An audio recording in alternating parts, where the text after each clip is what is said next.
Spartak Moscow can trace their roots back to 1922 when the Russian Gymnastics Society was renamed the Moscow Sports Circle, and expanded to include football. The team, which would become the most successful Russian side to date, gained its Spartak moniker in 1935 after the rebellious Roman gladiator and slave Spartacus, which is admittedly pretty badass. Perhaps it goes without saying, but politics dominated all aspects of life in the Soviet Union, and football allegiances were no exception. CSKA Moscow was the army's team. Dynamo Moscow was the team for the police, secret and otherwise. And Spartak was the people's team. Naturally, the state authorities did not take kindly to Spartak, and its founders, the four Starostin brothers, faced persecution, up to and including time in a gulag for the eldest, Nikolai. Besides being known as the people's team, they are also referred by the fans as the Meat and as the Red Whites, due to their traditional red shirts, with a single white hoop across the chest. This is reflected in their simple diamond, red and white crest with AC in the middle. Spartak is spelled in Cyrillic.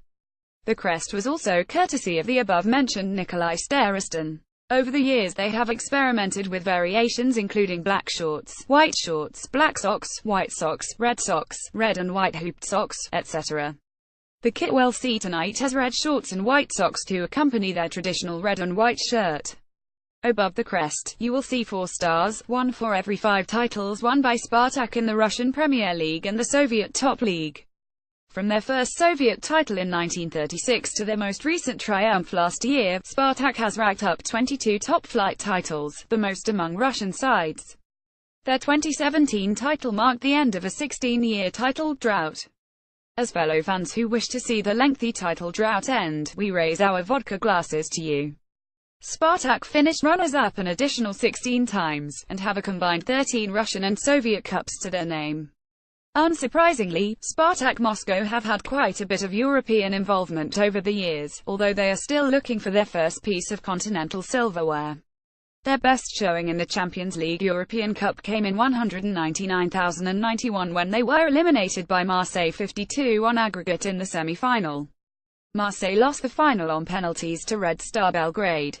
It was, shall we say, a different era.